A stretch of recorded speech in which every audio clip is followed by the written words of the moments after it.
Welcome to WhiskyCast, cask strength conversation, featuring news and interviews from the world of whiskey. I'm Mark Gillespie. This is episode number 827 for July 12th, 2020. Coming up in a few minutes. You know, we've got that really amazing feel within the city where everybody's really wanting to talk to each other and find out what everybody's doing and is really supportive. And I think that's an incredible base to start from, and we can only do something more. The new Bonnington Distillery in Edinburgh, Scotland, filled its first casks in March, then had to shut down almost immediately for several days of deep cleaning after the Scottish government started locking down the country because of the COVID-19 pandemic.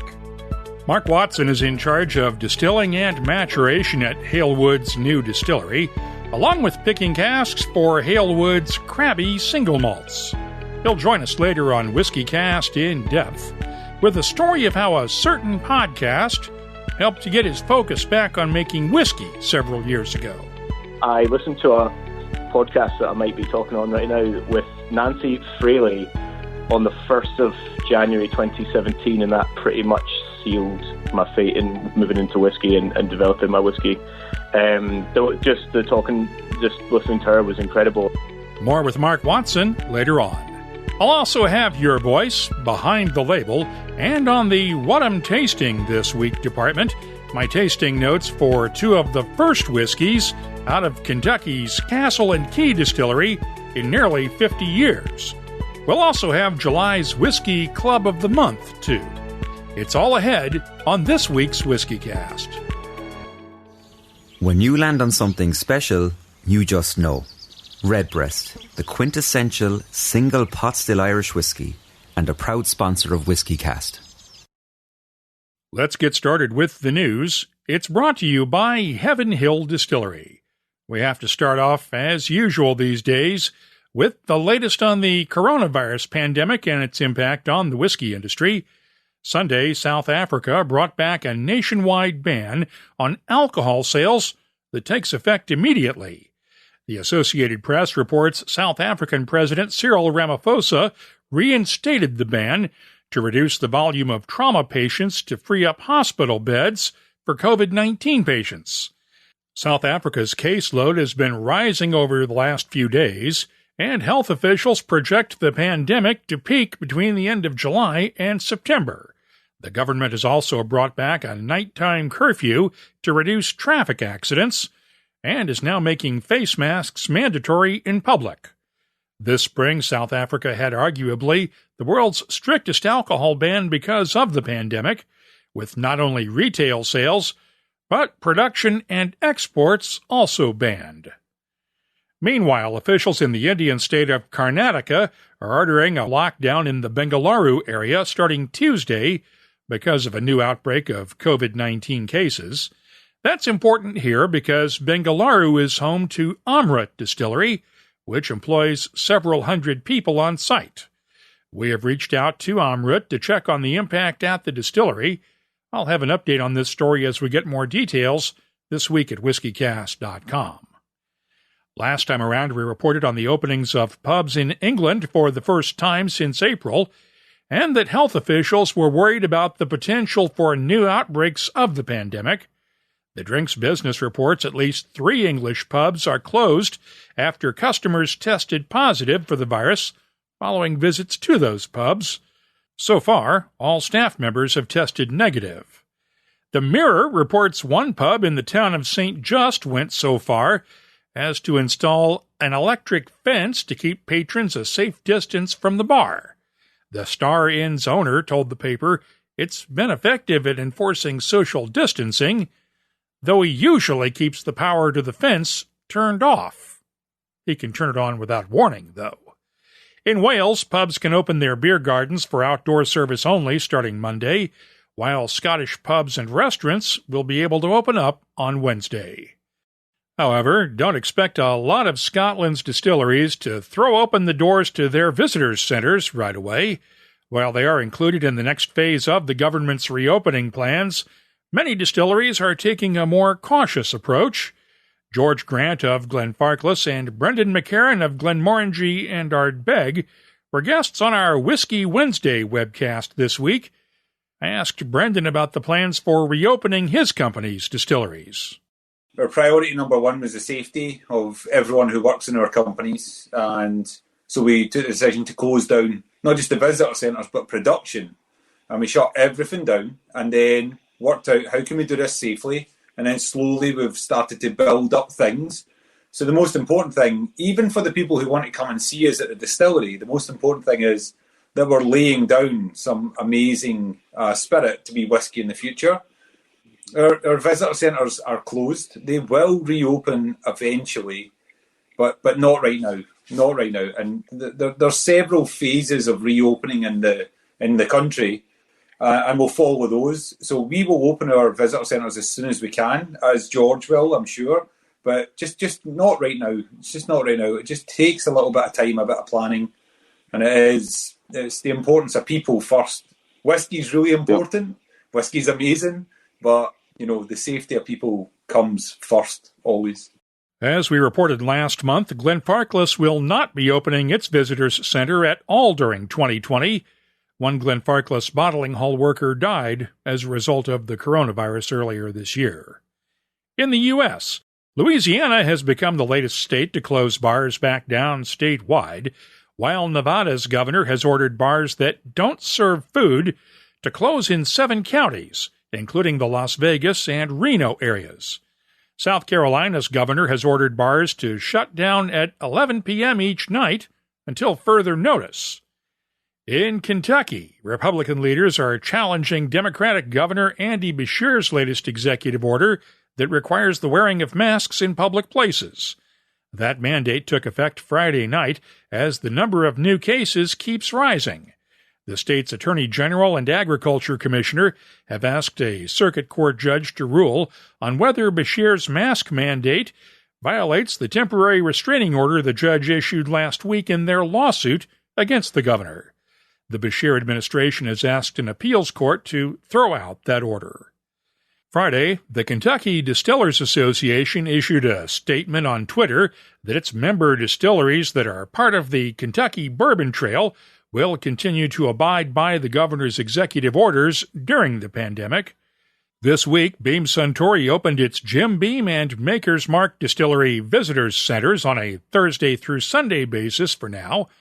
Brown-Forman is the largest Kentucky distiller, still keeping its visitors centers closed.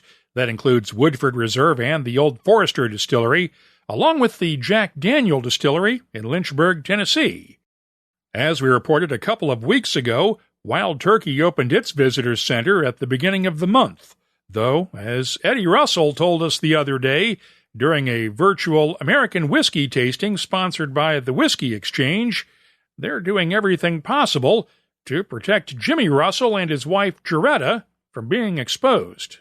Right now, we're not allowing Jimmy to come in. It's really killing his soda. He drives through the parking lot 3 or 4 days a week, but it's just too big a risk for them at their age. Jimmy's 86. My mom will be 90 soon. So we're trying to hold him off for a couple of weeks till we can figure things out. Did you take the battery out of his rascal scooter? Yeah, we've got it hid from him, so we got his parking lot sort of marked off. So we're trying to keep him away just for a little while till we can figure things out. This is all new to all of us, just like this virtual tasting we're doing. So it's sort of live and learn, so that's what we're looking at right now. Meanwhile, Wild Turkey unveiled its first ever Rare Breed rye whiskey this week. Rare Breed is the name Wild Turkey uses on its barrel-proof releases. This is a blend of 4, 6, and 8-year-old rye bottled at 56.1% ABV. It's available in the U.S. with a recommended retail price of $59.99 a bottle. I'll have my tasting notes for it in a few minutes. Michter's is keeping its Fort Nelson microdistillery on Louisville's downtown Whiskey Row closed for now, but that's not keeping Michter's from releasing this year's edition of its 10-year-old single-barrel rye. Production continues at the main Michter's Distillery and Bottling Hall in Shively on Louisville's west side.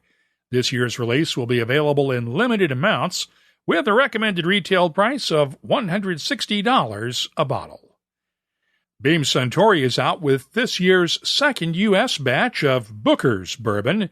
This one is nicknamed Boston Batch after the town of Boston, Kentucky. That's where Booker No started working for the company at its satellite distillery, which became his playground for experiments and is now known as the Booker No Distillery. The recommended price tag for Boston Batch, $89.99 a bottle.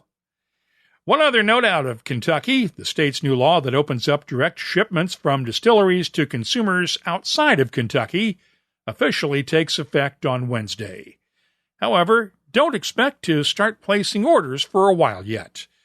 The Kentucky Distillers Association says shipping cannot begin until state regulators work out all of the red tape. That includes the licenses and forms that will be needed before shipping starts. Direct shipping will only be available at first to residents of 10 states and the District of Columbia. They all have reciprocal laws that allow shipments of distilled spirits to Kentucky residents. Turning now to Texas, Balcones Distilling is unleashing a new single malt this week. Lineage is unusual in that it's made from a combination of both Golden Promise barley imported from Scotland and Texas-grown barley. It's also matured in a combination of new and used oak barrels. It'll be available in Texas starting next month, with wider distribution starting early next year. I'll have my tasting notes for it later on, and Balcones head distiller Jared Hempstead will be one of my guests on this week's Whiskey Wednesday webcast. That's at 5 p.m. New York time Wednesday, 10 p.m. UK time, 2100 GMT elsewhere in the world. We'll also be joined by Old Forester master taster Jackie Zykan. Tennessee's Chattanooga Whiskey is releasing a new rye malt whiskey. 99 Rye is bottled at 99 proof or 49.5% ABV. It comes from a 4-grain mash bill with more than 60% malted rye. It's on sale exclusively at the distillery in Chattanooga. Turning now to Scotch whiskies, Kilchoman is releasing a U.S. exclusive single cask to celebrate the brand's 10 years in the U.S. The Impex Cask Evolution Special Edition comes from 2006 and was only the 32nd cask ever filled at Kilchoman. There's also the new 2020 release of the sherry-influenced Loch Gorm available now. 15,500 bottles are available worldwide for that one. No word on pricing for either one. In March of last year, we first reported on Nikka's new Nikka Days Japanese whiskey, which blends single malt from Nikka's Miyagikyo and Yoichi distilleries, along with Nikka's coffee still, malt, and grain whiskeys. Nikka Days is now coming to the U.S. and will make its debut in California, New York, Texas, Illinois, Massachusetts, Florida, and Tennessee starting this month. Wider distribution is coming next year. The recommended retail price, $49.99 a bottle. Kavalan's Solist Vinho Barrique took top honors as the best of the best among single malts in the recent Tokyo Whiskey and Spirits competition. In fact, Kavalan took the top 3 spots in the final 10, along with World Distillery of the Year honors. Now let's update a story we first brought you back in March, after Secret Spirits founders Jonathan and Cindy Bray were arrested by Idaho State Police on charges of illegally selling whiskey without a license out of their storage unit in Coeur d'Alene to undercover agents. The Brays were later released on their own recognizance and allowed to return home to Calgary, Alberta, until their trial date this month. That trial has now been postponed until at least August 10th at the earliest. The Brays deny all of the charges against them, but have declined interview requests until after the trial. Finally, let's end on a good note. I mentioned the charity raffle our sponsors at Walsh Whiskey put together over the last few weeks to support the Jack and Jill Foundation in Ireland. It provides home nursing care for the families of critically ill infants and toddlers. Bernard and Rosemary Walsh raffled off their personal set of the Writer's Tears cask strength releases for the last 9 years, along with this year's release coming in the fall. The goal was to raise enough money to fund 1,000 hours of home nursing care for Irish families. And Walsh Whisky's Connor Dempsey told us on the Friday Happy Hour webcast that they met their goal just in time for Thursday's drawing. We were flabbergasted. We thought there might be a number of projects to get to the target of 1,000 hours. And thankfully, through the generosity of the community, including folk here from WhiskyCast community, we got to the 1,000 hours just yesterday. So delighted to be able to present a check for €16,000, $18,000 to the Jack and Jill Foundation. And let's talk about the winner. Who won the award? Who won the whiskeys? Because you had the drawing yesterday on your Facebook page live. Yes, we did. It was a gentleman and from Ireland. No fix here. It was a gentleman called Liam Boland from Dingle, which is in County Kerry on the southwest of Ireland, and the Dingle Peninsula, one of the most scenic, and has become famous in recent years for hosting one of the venues for one of the latest Star Wars movies. It's the most westerly tip of Europe is the Dingle Peninsula. So Liam Boland from Dingle was the winner drawn last night. And we pass along our congratulations to Liam. You can keep up on the latest whiskey news all week long at whiskycast.com. The news is brought to you by Heaven Hill Distillery and its new Larceny barrel-proof wheated bourbon. It's made the way purists love bourbon, non-chill filtered and at barrel proof with a bold yet balanced taste. It's a new take on the old Fitzgerald legacy and started winning awards even before the first bottles hit the shelves. Look for it at a whiskey shop near you and get all the details at heavenhilldistillery.com. Think wisely, drink wisely. It's time to announce July's Whiskey Club of the Month, and yes, I should have announced it last time around, but better late than never. This month we're honoring the Association of Halifax Regional Scotch Enthusiasts in Halifax, Nova Scotia, also known as ARS. They've stayed active during the pandemic with a lot of Zoom tastings, and I had the privilege of spending an evening online with the ARSes earlier this spring. Thanks to Bert Doyle and Tyrone Cote for the invitation. We'll be sending you 24 WhiskyCast Glencairn glasses to use at your club tastings when you're able to be together again. Now, if you're in a whiskey club and want to nominate your club for next month's award, it's simple. All you have to do is use the contact form at whiskycast.com to get in touch with us and tell us a bit about your club. If your club has a website or other social media presence, we'll be glad to add a link on our Whiskey Clubs page at whiskycast.com so other whiskey lovers can get in touch with you. Once again, congratulations to the Association of Halifax Regional Scotch Enthusiasts, July's Whiskey Club of the Month. And thanks to Glencairn Crystal for helping us support the growth of whiskey clubs around the world. Time now for the WhiskyCast calendar of events, brought to you by Catoctin Creek Distilling. First off, we need to clarify a couple of event changes we announced last time around.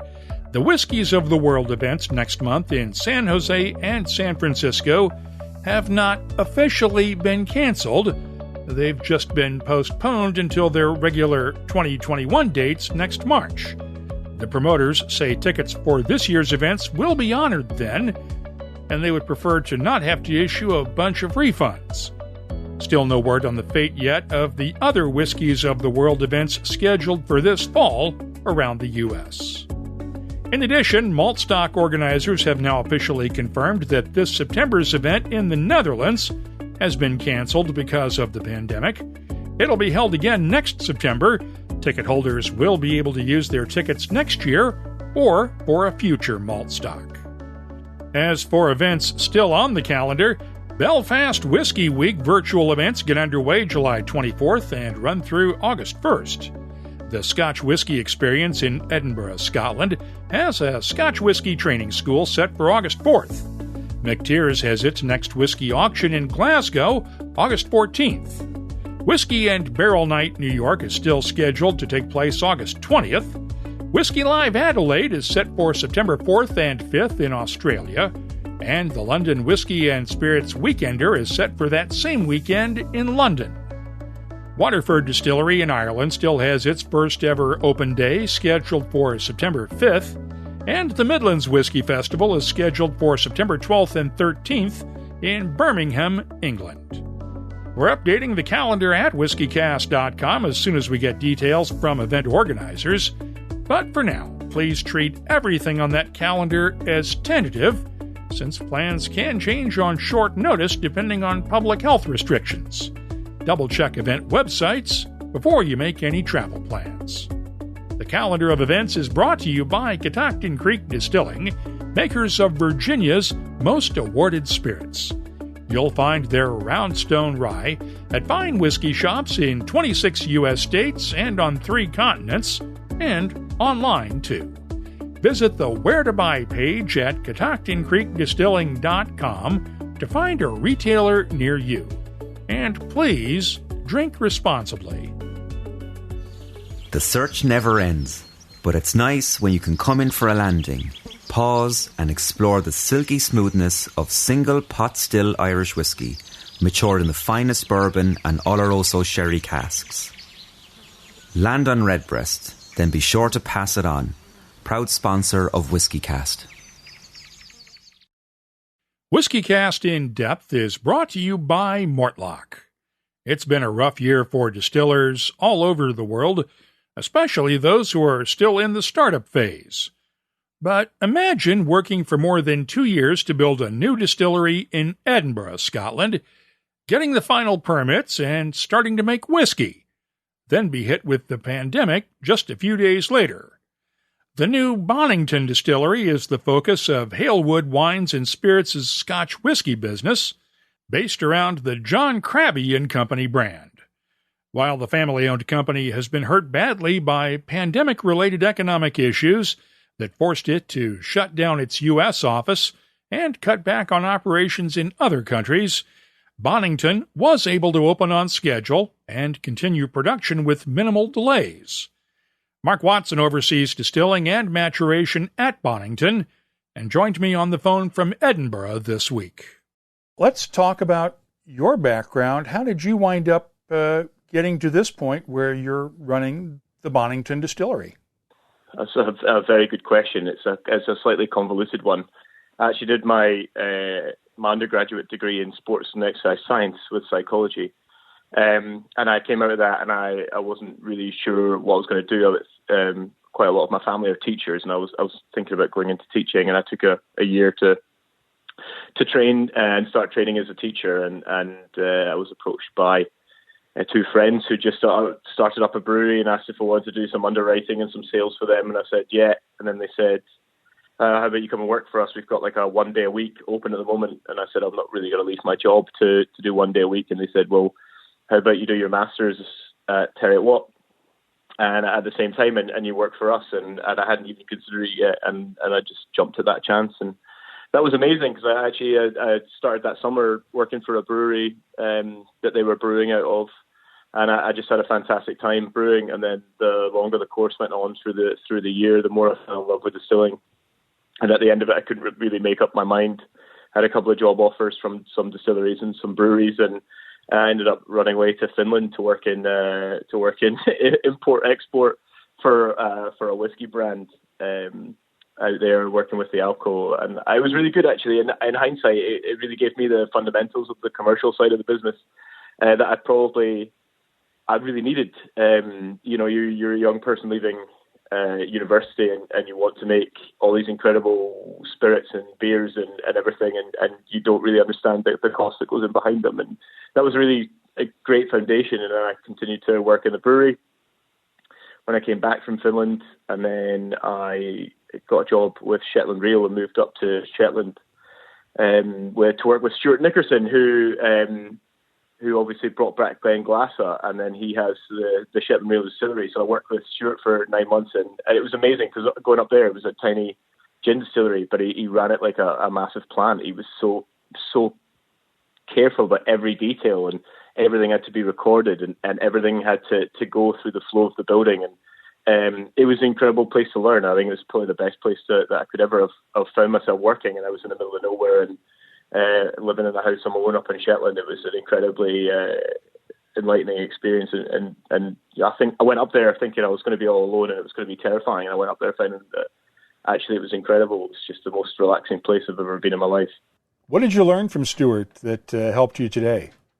Oh, just the attention to detail that he has for everything throughout the entire distillery, from for us up there, botanical selection, batch numbering, everything. The site was run with such a keen attention to detail, and that was echoed by the distillery manager at the time as well. It was another Marc, so it was the two Marcs that worked up there and Luke as well.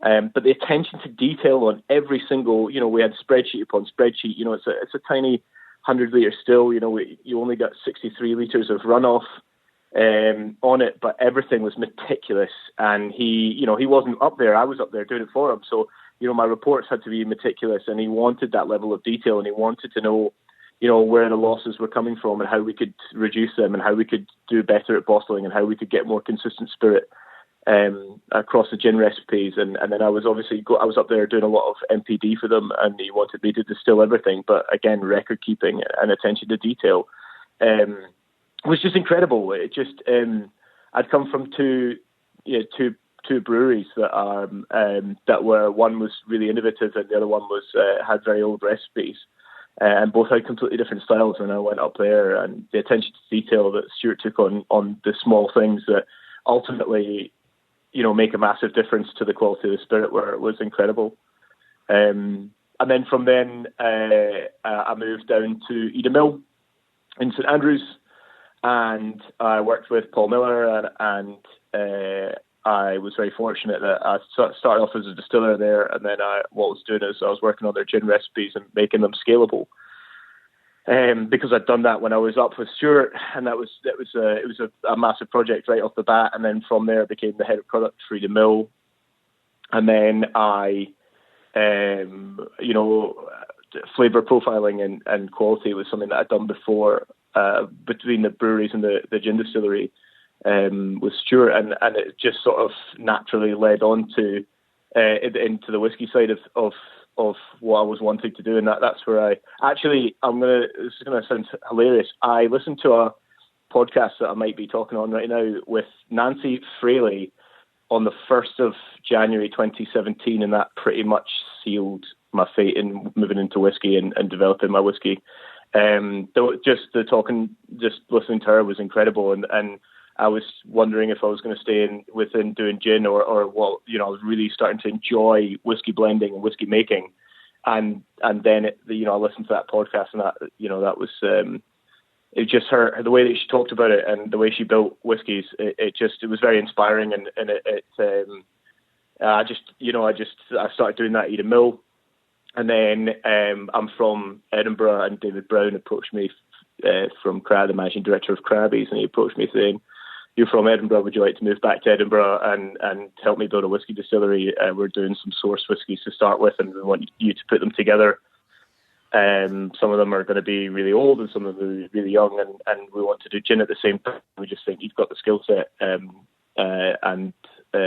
do that." And that I ended up at Halewood and Crabbie's, and then that was 2.5 years ago. It seems to have absolutely flown by. It's just been mad. It's been incredible. And you just opened Bonnington. Yeah, so on the 24th of March, we filled our first. We got our license the week before that, and then obviously the week after, we filled our first casks. The lockdown was imposed, so we took 3 days to clean down the full distillery. There was 3 of us in. We cleaned down the full distillery. And then we came back in on the Monday with a reduced staff. We were talking about going to shifts, but we just kept it on one shift, and there was the 3 of us. And then the warehouse manager, who was sequestered in the warehouse, making sure everything was still coming and going. So there was just 4 of us in, and it was like that for about 3 or 4 weeks. And then we brought in back our other members of staff, and then we finally went up to our full complement probably mid-May. brought everybody back in. But when we brought everybody back in, we moved to shifts immediately and started doing 2 mashes a day, so that everybody was kept separate, and it was just one shift in the morning with a still person and a mash person, and then the same in the afternoon, and it kept everybody very separate. And then I normally would have more people on, but I just acted as the gopher, and Matthew Waters, the warehousing and packaging manager, him and I just tried to keep the distillery running in the background with everything that was kind of going on. We couldn't get people in to do any snagging. We just had to figure it out for ourselves for the first little bit, and then we were able to get everybody back in. And it's been an interesting time. I mean, it's been the best way to get to know the kit inside and out. We had to fix everything ourselves, or if we had any issues, I had to do it over the phone with people phoning in, and couldn't have anybody to site, and we didn't want people coming to site to snag or do any fixes. So we had to really get to know the kit inside and out, and know what we could live with working, and what we couldn't live with working. And from there, we're very lucky that the kit itself, it was designed by Allen Associates and put together by LH Stainless, and the electrics were by Kirkton Controls. And between the 3 of those main process contractors, I think I could mention on one hand the issues we've really had. It's been amazing. It's been fantastic to learn on the equipment, and for my team to learn without any support. They had to just do it themselves. So it's been good. It's been interesting, but it's been good. And it must have been something you didn't even consider in the planning process for this distillery, was dealing with a pandemic right after you opened.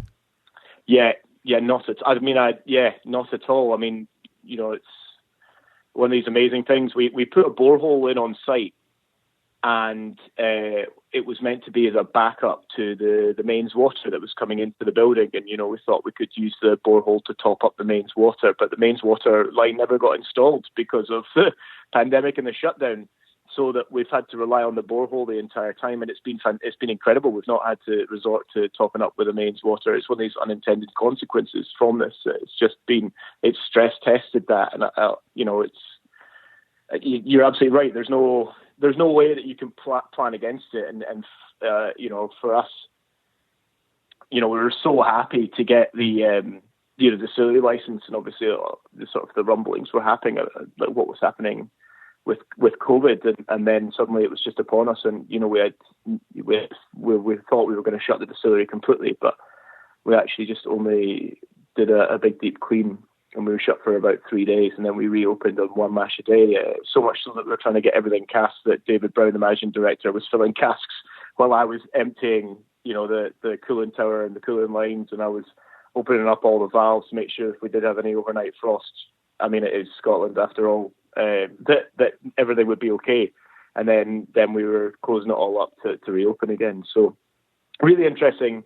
Not how I imagined it, not how I imagined the world being, and it's not great, but it's been an interesting time for us. And that at the very start of this, when I was going into the office in the morning and we were doing the 1 mash, and I just kept thinking how lucky we are that we can, we're able to continue to produce, and I'm having to have some sense of normality when a lot of people don't, and I don't take that for granted at all.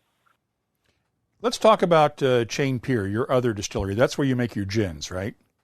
Yeah, that's right. Yeah, so that started off as a small little project by David and I, when we actually found some really interesting archaeological works on our site up at the main Bonnington Distillery. We found Bonnington House, which was an 11th century mansion, which we'd apparently lost. I didn't know we'd lost a mansion, but we have.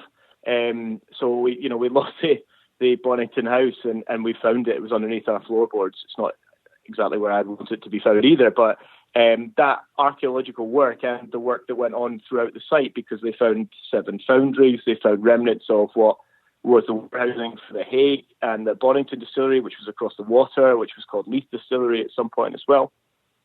They found all this under our floorboard, which is incredible for the city and incredible for the historical aspects of Edinburgh.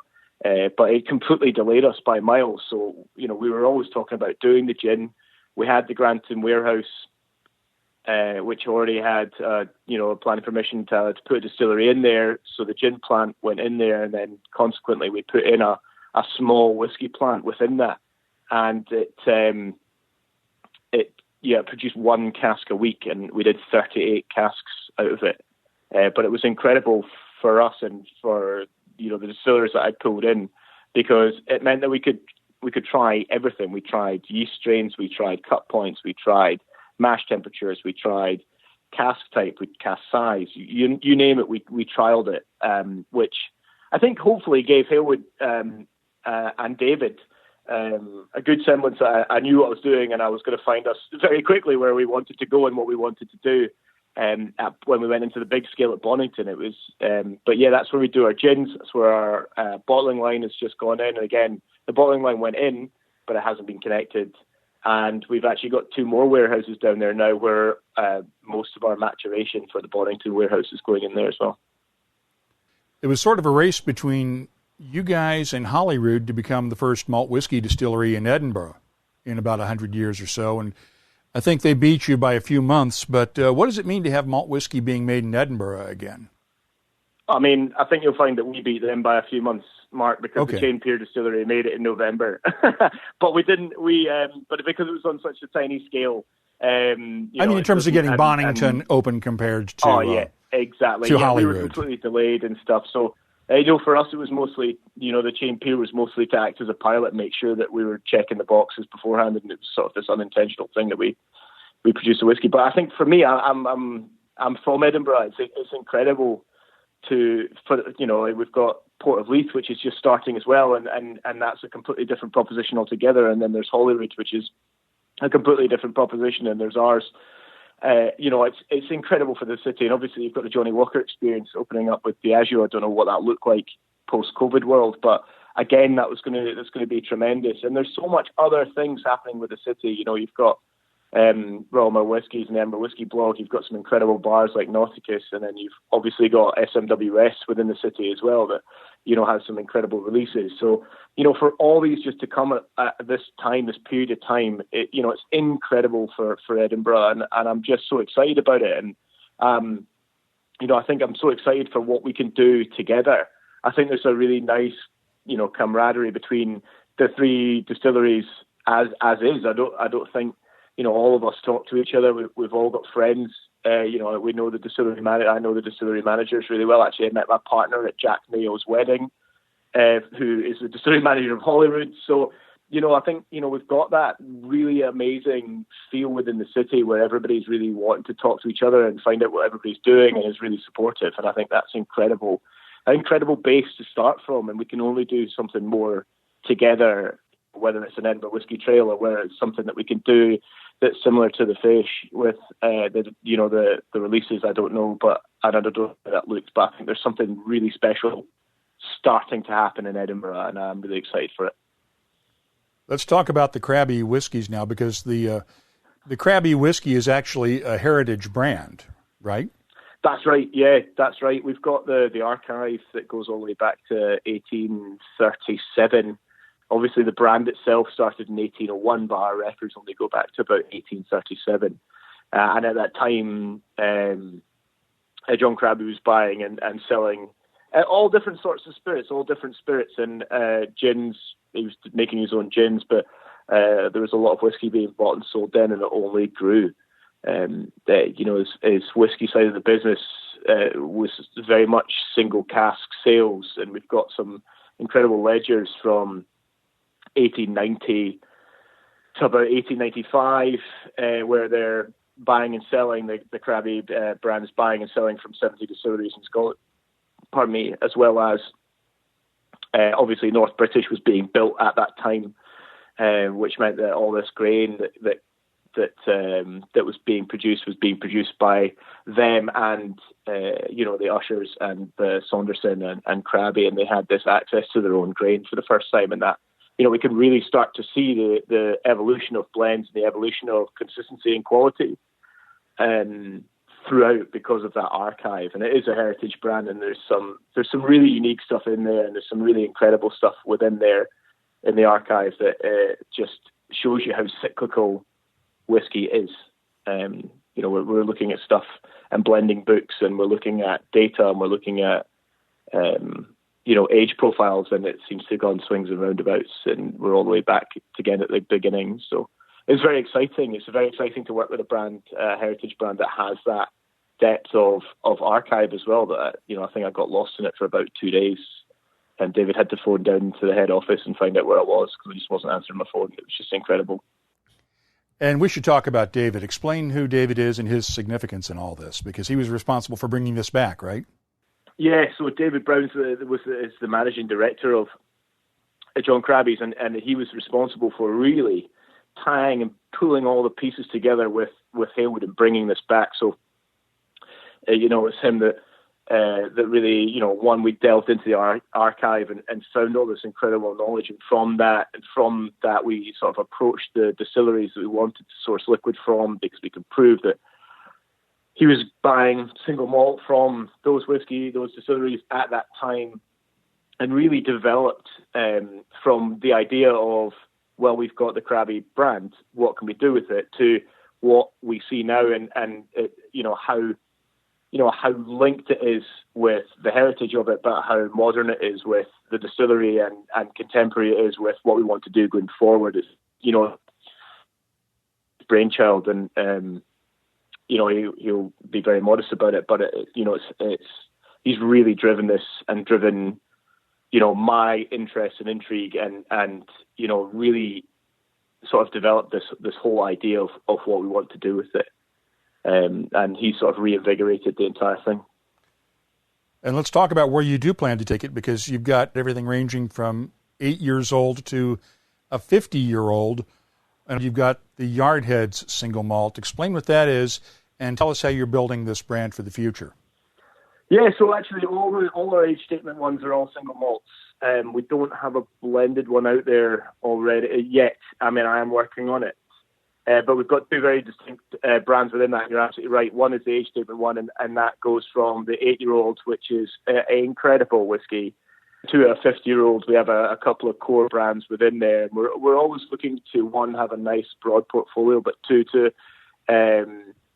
we're very lucky. We don't name the distilleries that we purchase from, and some people say, "Oh, that's not very good," because we don't know where it's from. But it's the opposite for us, and it's something that Crabbie did at the very beginning.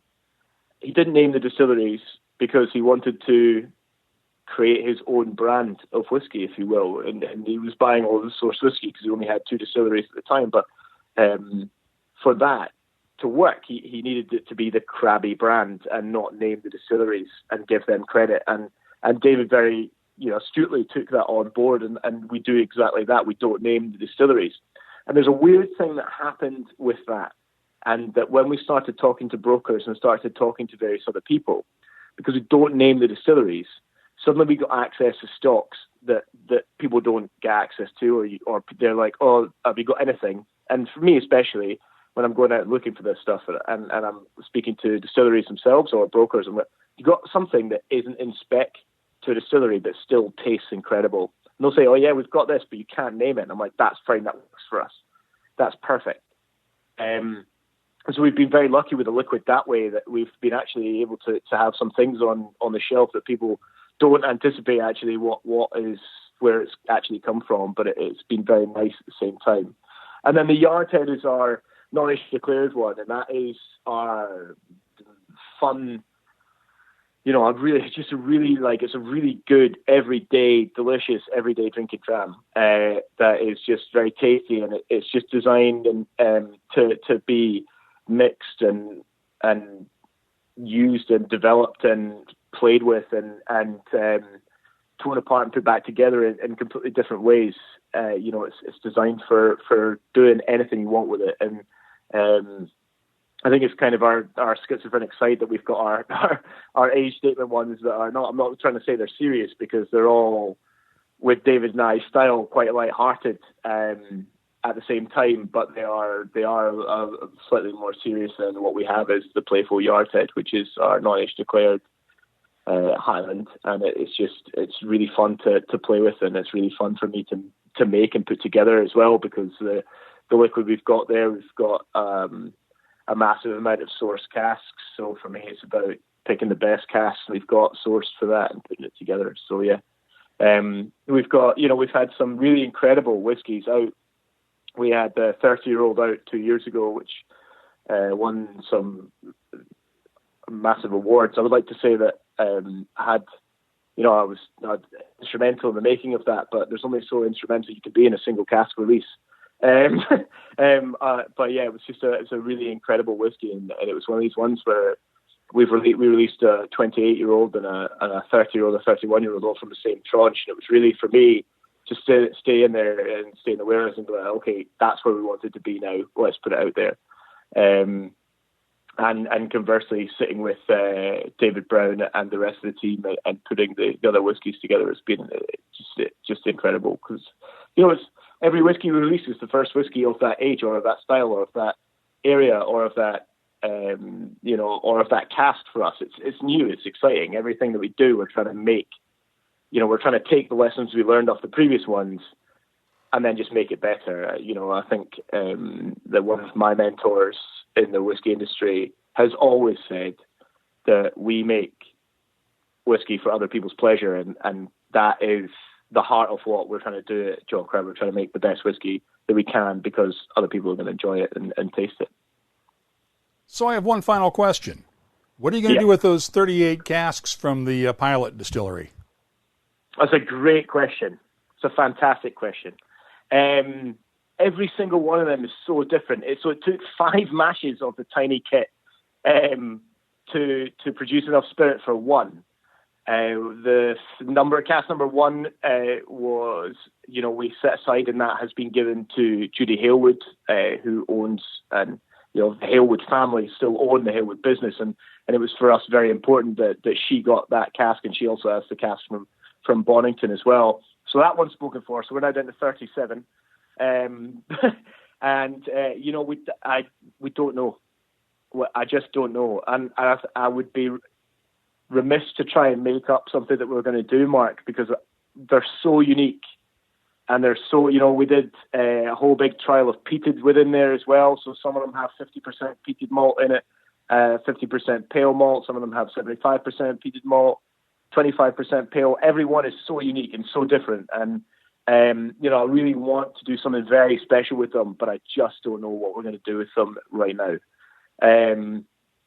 And there's something really nice about that. And I don't really understand why, but there's something really nice about these are so special that we want to release something and do something really special with them, but we just don't know what it is yet. And you've got a couple of years to decide. We've got a couple of years to decide. I mean, the first couple become 2 years old this year, which is really exciting. That's really exciting. It's hard to believe the time has gone so fast since we started this project. So, I've been with Halewood 2.5 years. So by the time we hit November, the first 2 casks will all be 2 years old. And when I say that out loud, it actually sounds like we're running out of time. But I like the adage that, we'll do something really special with them, and we'll really figure out what we want to do and how we want to do it. But like I said before, every single one of them is so different, so unique and so special that, we need to really find what we want to do with them. Halewood is also finishing up another whiskey distillery, this one in England. The Bankhall Distillery in Blackpool is set to open soon, and the distiller there may be a familiar one to longtime WhiskyCast listeners. Vince Olesen joined Halewood after leaving the Widow Jane Distillery in Brooklyn, New York last November. We'll keep an eye on that project too. That's WhiskyCast In-Depth, brought to you by Mortlach, whiskey's best-kept secret. Hidden away for decades in some of the world's most famous Scotch whiskies comes a single malt inspired by an original for a fortunate few. Discover the entire Mortlach lineup at malts.com. The What I'm Tasting This Week department is brought to you by Sagamore Spirit. Let's start off with the new Balcones Lineage Texas single malt that I mentioned during the news.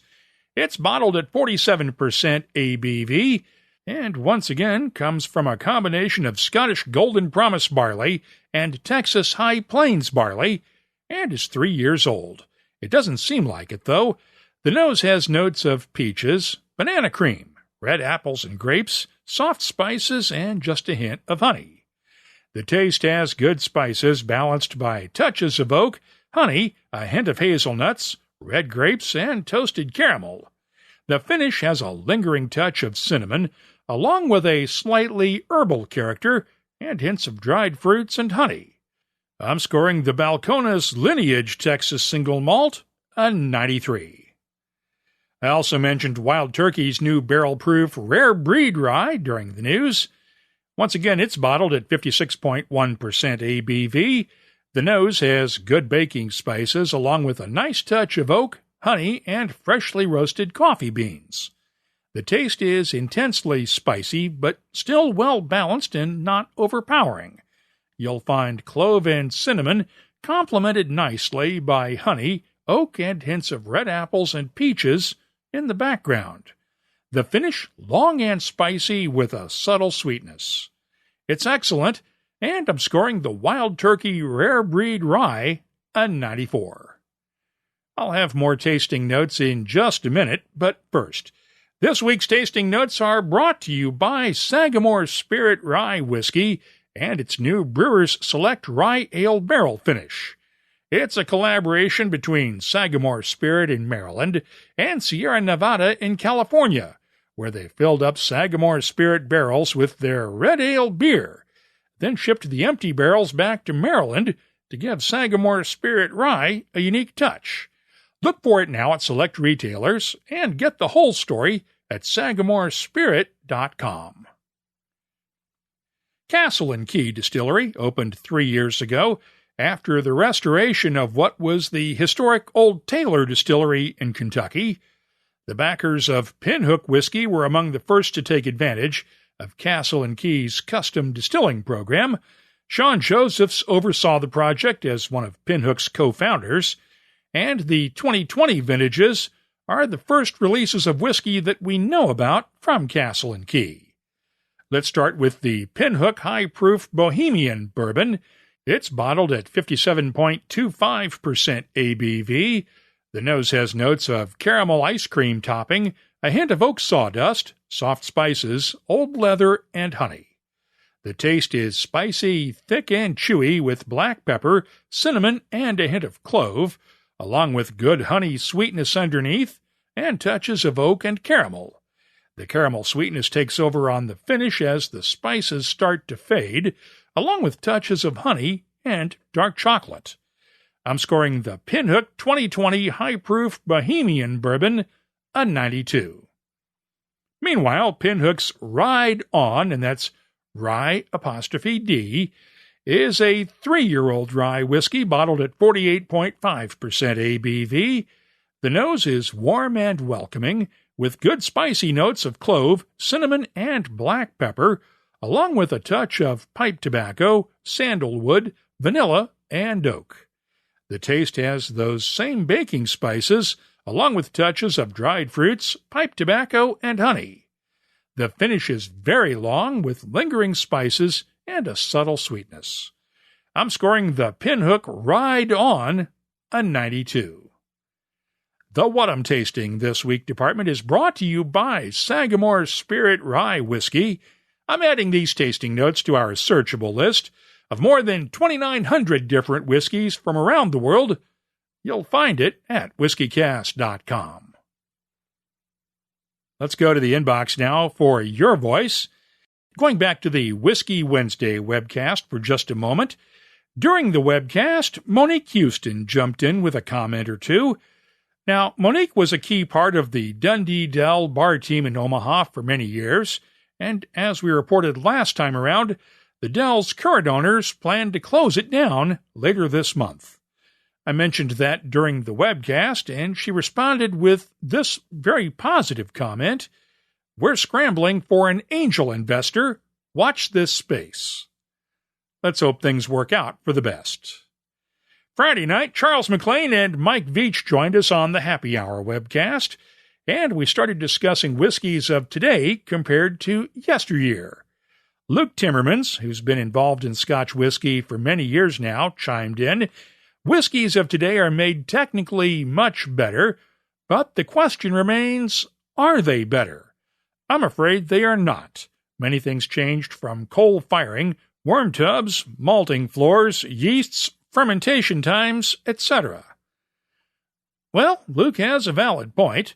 Older whiskies could be seen as having a bit more character because of using barley malted on site, worm tubs instead of condensers, and coal-fired stills that had to be tended constantly.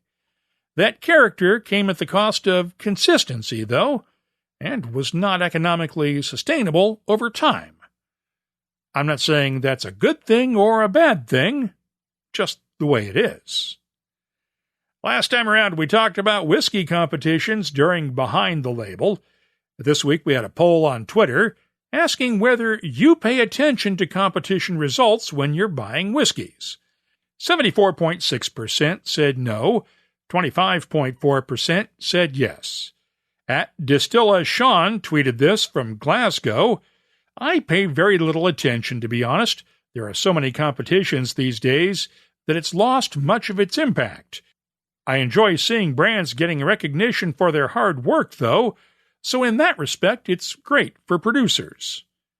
At Peter Dempsey, also from Scotland, tweeted this. If I had paid attention to awards, I would never have discovered the Penderyn Madeira cask finish. The reasons I went for it were 1. Welsh. Never tried Welsh before. 2. Madeira cask. That's interesting. 3. I don't like drinking the same thing. I want to try new whiskeys. And Jim O'Connor tweeted this. I'd be lying if I said I didn't. Generally, it's not in the top reasons I would buy a whiskey, but I've certainly purchased a few because of their awards, sometimes to be hugely disappointed. I'm looking at you, Tennessee whiskey, which shall remain unnamed. Thanks to everyone who took part in our Twitter poll. If you have something you'd like to share with whiskey lovers around the world, you can always get in touch with us on Twitter, Instagram, or Facebook at WhiskyCast. Our email address is comments@whiskycast.com. Let's wrap things up now with Behind the Label, our look at the history, science, and other things that all make whiskey unique. It's brought to you by Writer's Tears. There was a question that came up during the Friday night Happy Hour webcast that we never got to address. Charlie McLean held up a glass of whiskey he'd poured to show off the beading around the glass. And Ed Stannard asked this question in the comment room. I've never heard of beading, and I've read 2 books and many articles about whiskey. What does it indicate? Well, basically, beading is a visual method for seeing just how strong a whiskey is. The beads are those bubbles that form on the surface of a whiskey in the bottle or a glass when you shake it. Now, if the whiskey isn't at least 50% ABV, you won't get any bubbles on the top where the whiskey comes into contact with the glass. And the higher the ABV, the longer the bubbles will last. For instance, if you're looking at a bottle of whiskey that is labeled as being stronger than 50% ABV, but you don't see any beads form when you shake it, then it's worth asking some questions. It may be that some of the alcohol has evaporated over time, and that could indicate problems with the seal on the cork or stopper.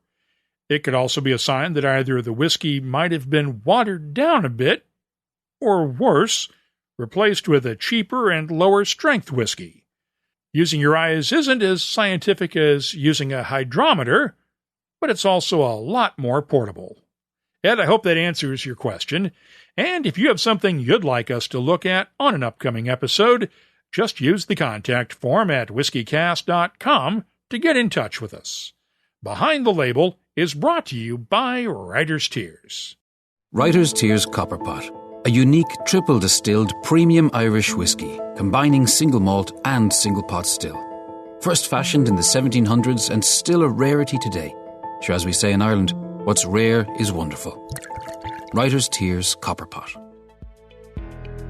That's all for this edition of WhiskyCast. You'll find links for the stories in this episode in our show notes at whiskycast.com, along with details on our Whiskey Wednesday and Happy Hour Friday night webcasts, links for our WhiskyCast HD videos and the WhiskyCast Tasting Panel podcast, the latest whiskey news, my tasting notes, the calendar of events, our whiskey photo of the week, and, of course, a complete archive of past episodes that goes all the way back to 2005. We'd love to hear from you.